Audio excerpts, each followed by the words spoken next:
Welcome back to another episode of Matic Film Society. I'm your host today, Parker Langren, and today we're going to be hopping into a color grading tutorial inside of DaVinci Resolve where you're going to be able to get beautiful looking colors for all your videos with one click of a button. So taking your videos from this to this.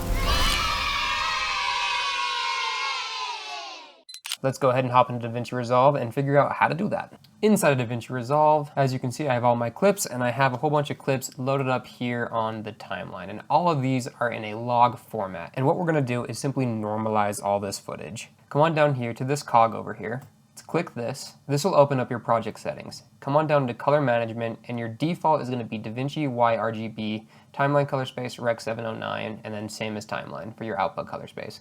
So first thing we're gonna do is click here, go down to DaVinci YRGB Color Managed, and this will go ahead and change your settings.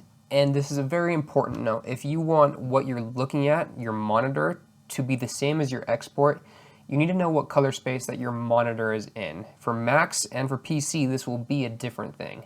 So, for example, for me, I know that my monitor is set to Rec 709 Gamma 2.4. So I'm going to click this Automatic Color Management, come down here and change this to Rec 709 Gamma 2.4. The reason for that being is this is what I'm going to be outputting, and so I want my viewing monitor and my output to be the same color space. If you're working on a Mac, what you're going to need to do is come up to here to the top left of DaVinci Resolve and press Preferences. You're going to scroll down to General, you're going to come over here and click Use Mac Display Color Profiles for Viewers, and automatically tag Rec 709 Scene Clips as Rec 709A. And you'll add those settings before you change into the color management settings so that you know that your Mac is giving you correct and accurate colors also.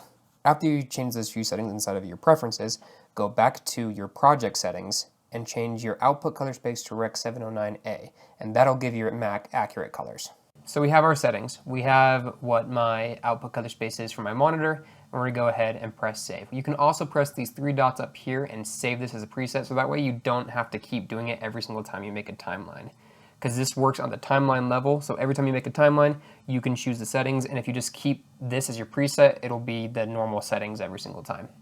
As you can see, none of our footage has changed at all, and so all we need to do now that we're in a color managed workspace is just come over here, grab all of our footage, right click, then input color space, go down to whatever camera you used and whatever log format you were using. For me, it was SGamut 3 Cine S-Log3. So if I click that, and what I'm seeing right here is exactly what I'm going to see as soon as I export this video.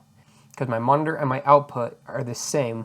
I mean, that's really all you need to do. What I like to do after this point, especially, it depends on how much of a grade you want to be doing. So now that you have some good looking colors, the easiest thing now is to go into your color tab, head over into your primary color wheels, and this is not color grading, this is just simple color correction, and all you really need to play with is your contrast and a little bit of temp and tint, and then you will find that you will get very good results just doing that, especially if you're new and kind of a beginner. You don't need to be doing a whole bunch of different things. Just focus on contrast, temp and tint, and then playing with your wheels just a little bit to get your image to look exactly how you would like. Then you can go ahead and grab that still and add that to the rest of your images.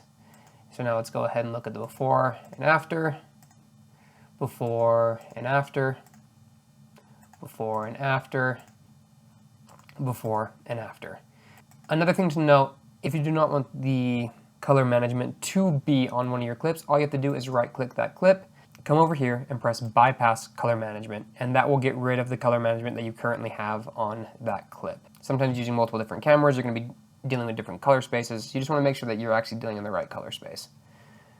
So go ahead, you can click that back on. And now we're back into Sony, and let's go ahead and add our LUT. And I'm happy with how that image is looking, so I am good to go. Okay, everybody, that's today's tutorial. If you like this type of content, please like and subscribe. We'd love to put out more color grading tips out there and just be helping people in the full creative process as we're going forward. Well, that's all it is today.